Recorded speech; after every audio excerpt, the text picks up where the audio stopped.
Sir हमें ये बताइएगा कि सहर और इफ्तार में अक्सर लोग हम देखते हैं कि मैदे में जलन, बदहज़मी, गैस की, ब्लोटिंग की बड़ी शिकायत कर रहे होते हैं। क्या वजूहात हैं इसकी? जी बिस्मिल्लाहिर्रहमानिर्रहीम। सहर अफ्तार में देखें, एक तो हमारा पूरा जो 11 माह का स्केड्यूल है ना, वो चेंज होता है और उसको चेंज करने में 15-20 दिन या महीना पहले लोगों को जो है ना रिहर्सल करनी चाहिए, तो वो रिहर्सल नहीं करते। अचानक वेरी फर्स्ट डे रोज़ा आता है और वो जो हमारे 3-3 4-4 खाने हैं बीच में वो ख़त्म हो जाते हैं और सुबह सहरी और अफ्तारी ये 2 खाने आ जाते हैं। एक तो मेन चीज़ ये है कि लोगों को अपना जो अपना शेड्यूल है ना उसको बेहतर करना है। दूसरे नंबर पे रमज़ान के अंदर जो हमारी ऑयली चीज़ें हैं, फ्राइड चीज़ें हैं, उनका इस्तेमाल कसरत से बढ़ जाता है। और दूसरा उसके मुतबादिल एक चीज़ है कि जो ये चाट मसाला है, चाहे आप फ्रूट चाट खा रहे हैं, चाहे आप दही भल्ले खा रहे हैं, चाहे आप कोई और चीज़ खा रहे हैं, उसमें चाट मसाला बहुत रखा जाता है। तो ये दोनों चीज़ें जो है ना सेहत के लिए मुज़िर होती हैं। मैं ये नहीं कहता कि इसको आप बंद कर दें, लेकिन इसका इस्तेमाल ज़रा कम किया जाए। और इस तीसरी चीज़ ये है कि अगर तो आप बाहर की चीज़ अगर पकौड़ा समोसा खाएंगे, वो तो आपके लिए ना तो हाइजेनिक होगा, ना वो क्वालिटी होगी, ना ऑयल वो इतना अच्छा इस्तेमाल होगा। अगर आप घर में भी बना रहे हैं तो अगर आप सरसों के तेल में पकौड़ा समोसा बनाएंगे तो आप पूरा 30 दिन खाएं, आपको नुकसान नहीं होगा। अच्छा, वो ऑयल आपकी हेल्थ के लिए भी बेहतर है और वाहिद सरसों का तेल है जो बॉडी में जमता नहीं। बाकी जितने ऑयल हैं वो जम जाते हैं। और हमारे ऑयल जो आपको पता है बड़े नाकिस ऑयल हैं, जिसमें हम लोग मुख्तलिफ, में नाम तो नहीं लेना चाहता, लेकिन डालडा का ऑयल यूज़ कर लें, घी जो है इसमें घी जो है हमारा देसी घी। साहब, जो जैतून का तेल होता है वो कितना अच्छा होता है? जी, जैतून का तेल में आप चीज़ को बर्न नहीं कर सकते। जैतून का तेल को बर्न करने से आपकी बॉडी में क्रिस्टल ऑक्सलेट बनते हैं। जैतून का तेल को बर्न करने से आपकी बॉडी के अंदर क्लॉट्स बनते हैं और आपकी जो वेन्स हैं जहाँ से ब्लड सर्कुलेशन होता है उन पर स्टिफनेस आती है। तो ये एक पूरी एक हकीम साहब, आपने बात की, इससे पहले हम देख रहे थे, आपने बात की कि तेल आप इस तरह से उसको यूज़ कर सकते हैं घर में। तो मुझे ये बताइएगा कि उसको किस तरह से प्रोसेस करना चाहिए, मतलब उसको रॉ यूज करना चाहिए या उसको किसी तरीके से पहले पका लेना चाहिए या कुछ उसका करना चाहिए? जी मैं बताता हूँ। ये तकरीबन आप ना 5 लीटर अगर आपका सरसों का तेल है जी, उसमें 7 धुनिया लहसुन की डाल लें, ठीक है, हल्की आंच पे उसको पकाएं। और एक जितना एक पेड़ा रोटी का होता है ना, जिसके हम रोटी बनाते हैं, उसका आधा पेड़ा आटे का वो आप उसमें डाल लें। और तीसरी चीज उसके अंदर आपने इसका डालना है ये अदरक का एक छोटा सा पीस। सही, बस ये 3 चीजें डाल के उसको 10-15 मिनट हल्की आंच पे पका लें। तो सरसों के तेल की जो महक है वो खत्म हो जाएगी। उसके बाद बहुत जबरदस्त उसका जायका आएगा और ये तीनों चीजें ऐसी हैं जो उसमें डाइजेशन में भी आसानी पर। तो ये आपने जो फ्राई करनी होती है ना चीजें, उसका तो आपने हल बता दिया है। हम देखते हैं इफ्तारी पे बहुत सारी डिफरेंट किस्म की सॉसेस पड़ी होती हैं। जी जी, उनसे किस तरह से छुटकारा आप पा सकते हैं? आपको पता है स्टार्च है इसके अंदर और बड़ी खतरनाक चीजें हैं जो कि आपकी सेहत के लिए नुकसानदेह हैं। इसका मुतबादिल भी कोई बताइए। जी मैं उसमें ये बताऊं कि ज़्यादातर हमारे यहाँ जो रमज़ान में केचप का बहुत इस्तेमाल होता है और जो केचप है उसके अंदर अगर खुदा न खास्ता नाकिस टमाटर की बनी होगी तो किडनी के जितने पेशेंट्स हैं उसमें आपको पथरी पैदा होगी, उसके अंदर गुर्दे के दर्द का खदशा है और दूसरा आपके गला खराब होने का बड़ा खदशा है। और ये दोनों चीज़ें आपको पता है कि अल्लाह पाक ने जो हमारे टॉन्सिल्स और हमारी इंटेस्टाइन, ये 2 अहम ऐसे ऑर्गन हैं जिससे इम्यूनिटी फौरी 0 पे आती है। मिसाल के तौर पे जिस शख्स का गला खराब होता है उसको फौरी फीवर होगा और नकाहत में आ जाएगा। इसी तरह किसी को 7-8 मोशन आ जाए, पेट खराब हो, तो चाहे 7 फुट लंबा आदमी हो, सेहतमंद हो, वो डिहाइड्रेशन होगी और वो बिल्कुल कांपने लग जाएगा। तो ये दोनों ऑर्गन ऐसे हैं जो फौरी तौर पे जिसके अंदर इम्यूनिटी का इनहांस होना बहुत जरूरी है।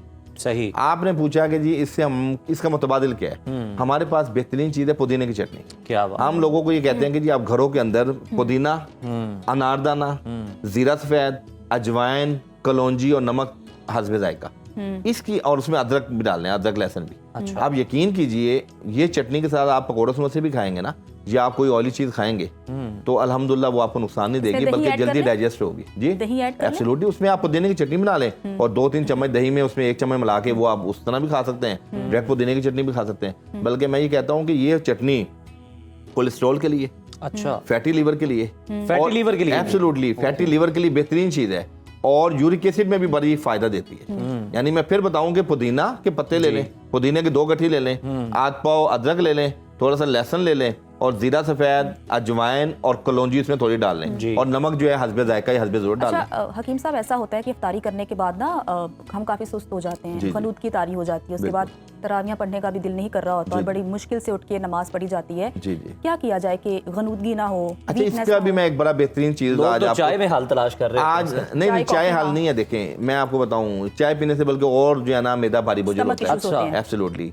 अच्छा, चाय का भी मुतबादिल बताऊं कि हमारे यहाँ लोग जब रोज़ा खोलते हैं वो अपने पेशेंट्स को ये कहते हैं, बल्कि घर में भी, कि हम ना कहवा पीते हैं। अच्छा कहवा क्या है कि 2-3 कप ये आप खुद आजमाते हैं, खुद जी पीते जी हैं आप खुद रेगुलर? आप पिए। आप जितने रोजे आ गए हैं आप देखेंगे कि आपको ब्लोटिंग नहीं होगी, आपका जो ऑयली चीज, फ्राइड चीज, जंक फूड जो भी खाया हुआ है वो जल्दी हजम भी होगा। अच्छा उसके अंदर क्या है, पुदीना, सौंफ, इलायची और एक छोटा अदरक का पीस, इसको आप कावा बना के उसमें लेमन निचोड़ लें और ये आप पिए।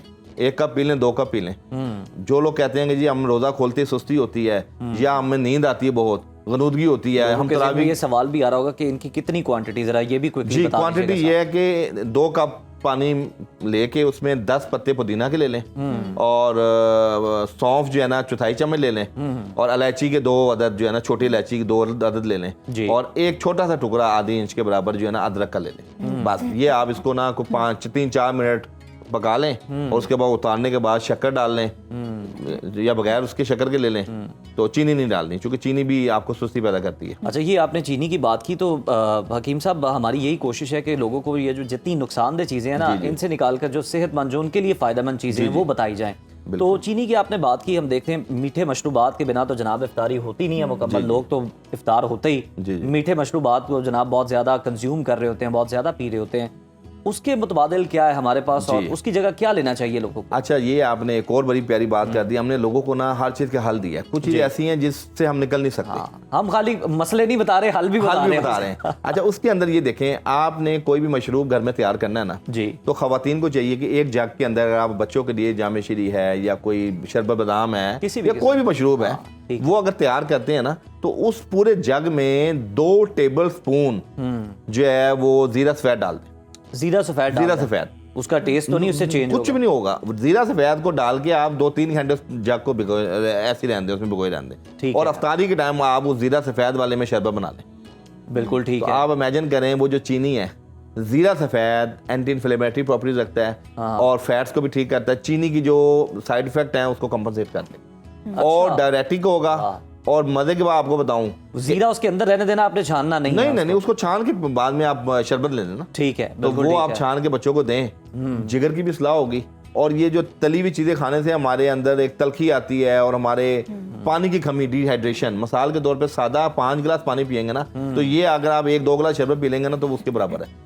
जबरदस्त, क्योंकि जीरा सफेद ने उसकी तासीर को चेंज कर दिया। हाँ, तो ये एक बेहतरीन चीज है और ये आप अपने घरों में, बल्कि मैं अवामुन नास को ये तोहफा दे रहा हूँ कि आप अपने जग के अंदर 2 चम्मच बड़ा जीरा सफेद डाल के रख दें 2-3 घंटा पहले, असर के टाइम भगो के रख दें और मगरिब से गरूब जब रोजे से 5-10 मिनट पहले शरबत बनाएं और उसको छान के पिए। और वो शरबत आपके लिए अद्वियाती शरबत भी है, जायका भी है और आपकी बहुत सी बीमारियों का हल भी। जन्नत, आप देख रही हैं ना, हम हकीम साहब से जितनी नुकसानदेह अशियां हैं उनको रिप्लेस कर रहे हैं अच्छी चीजों के साथ। आपका कुछ है जो आप अनहेल्दी लेती हैं, उसका भी मुतबादिल आप पूछ सकते हैं। मैं बात करूंगी सहरी की, बात करूंगी हकीम साहब कि अक्सर ऐसा होता है कि हम लोग ना सहरी करने के बाद चाय पीते हैं, कॉफी पीते हैं। जो ड्रिंक आपने बताई है हमें कि जो इफ्तारी में लेनी है वो सहरी में ले सकते हैं? जी बिल्कुल, ये कहवा सहरी में भी आप पी सकते हैं, लेकिन उसके अंदर आपने इलायची 1-2 ज्यादा डालनी। अच्छा, क्योंकि कहवे से बाद का ये अदरक वगैरह या जो ऐसे होती हैं, वैसे तो पुदीना सौंफ को ऐसी नहीं है, रेफ्रिजरेंट है, लेकिन अदरक थोड़ा बहुत होता है, जरा तलखी पैदा करता है। तो उसमें सहरी में आप 2 के बजाय 3 या 4 इलायची डाल दें। और इलायची का ये फायदा होता है कि पूरा दिन आपको प्यास भी नहीं लगती। यानी इलायची की तासीर ये है कि जिन लोगों को रोजा बहुत लगता है या प्यास बहुत लगती है,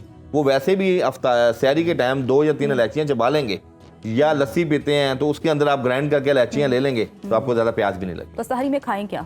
सहरी के अंदर जो है ना, देखें, सादी रोटी या आप देसी घी है, देसी घी का पराठा बना लें तो वो भी आप ले सकते हैं। उसके साथ कोई भी सालन है, सब्जी है, शोरबा है, वो लें आप। और दही आप सहरी में लाजमी लें। चाहे वो लस्सी की फॉर्म में है या चाहे दही की फॉर्म। लस्सी के फॉर्म में जिन लोगों का बलगमी मजाज है या जिनको गला खराब रहता है वो तो लस्सी की फॉर्म में नहीं लेंगे, लेकिन जिन लोगों को, नॉर्मल लोग दही भी ले सकते हैं और जिनको नहीं है अगर नज़ला जुकाम रेशा तो वो लस्सी भी ले सकते हैं।